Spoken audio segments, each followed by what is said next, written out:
Talking to an unknown elderly person, একজন অপরিচিত অজানা ব্যক্তির সাথে কথোপকথন।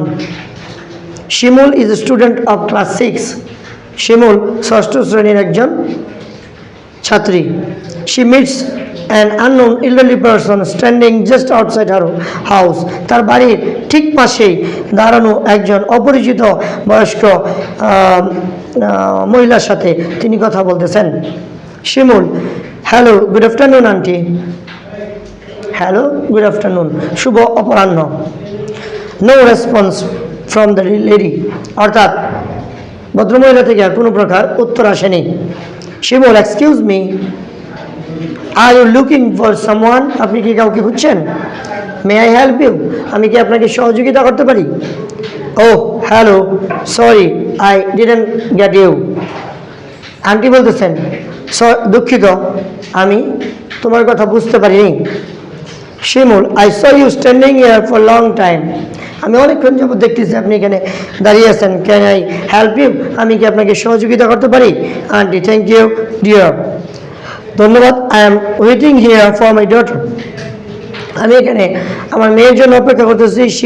She should be here in no time, অর্থাৎ সে খুব জলদি করে আমার এখানে পৌঁছে যাবে। শিমুল: ওকে, ইট মে রেইন সুন, খুব ঠিক আছে, খুব তাড়াতাড়ি বৃষ্টি হওয়ার সম্ভাবনা আছে। Better you stand under the shade, ভালো হয় আপনি যদি এই ছায়াযুক্ত স্থানে দাঁড়ান। পয়েন্টিং অ্যাক্রস দ্য রোড, অর্থাৎ রোডের কাছে একটা ছায়াযুক্ত স্থানকে নির্দেশ করে বলা হয়েছে। Aunty: oh sure, thank you. Shimul: that's okay, have a good day. Aunty: you too, have a good day. তাহলে এখানে দেখেন আপনারা কিছু পরিবর্তন আছে, ফর্মাল এবং ইনফর্মাল এক্সপ্রেশনের মধ্যে কিছু পরিবর্তন আছে, এটা আমাদের খুঁজে বের করতে হবে। Now situation 2, Nafis, page 5. Shreya and Raya are both students at the same school, Shreya এবং রায়া দুজনেই একই স্কুলের ছাত্রী। Shreya meets Raya standing just outside her house, Shreya রায়ার সাথে সাক্ষাৎ হলো ঠিক বাসার পাশেই। Conversation between them goes something like this, তাদের মধ্যে কীভাবে কথোপকথনটা চলছিল। শ্রেয়া: হেই, হোয়াটস আপ, কী খবর? রায়া: নট মাচ, ভালো নয়। Shreya: why are you standing here, কেন তুমি এখানে দাঁড়িয়ে আছো? কাম হিয়ার, ভিতরে আসো, আসবে না? উইল ইউ, অর্থাৎ টেক কোয়েশ্চেন যুক্ত আছে এখানে। Raya: showing an address to Shreya, অর্থাৎ রায়া শ্রেয়াকে একটি অ্যাড্রেস দেখাইতেছে। No I need to be at this address, না এখন আমি বাসায় যাব না, আমার এই ঠিকানাটা জানা প্রয়োজন। But I can't find it, কিন্তু এটা আমি খুঁজে পাচ্ছি না। শ্রেয়া: দ্যাটস ইজি, এটা খুবই সহজ। Go straight and then turn left, সোজা যাও এবং তারপর বামে ঘুরে যাও।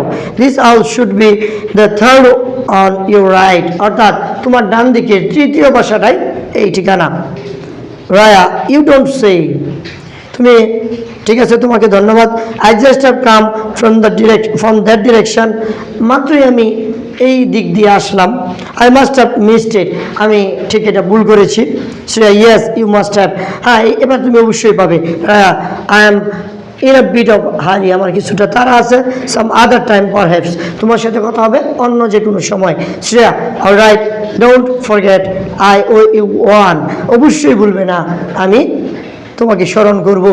Yes of course, see you later, আবার দেখা হবে, ধন্যবাদ। ওকে, সি ইউ, আবার দেখা হবে। তাহলে এই দুইটা যে আমরা কনভারসেশন লক্ষ্য করলাম, এই দুইটা কনভারসেশনের মধ্যে ফর্মাল এবং ইনফর্মাল খুঁজে বের করবো, এটা আমাদের এখান থেকে প্র্যাকটিস। ওকে, বুঝতে পারছেন আপনারা? Thank you.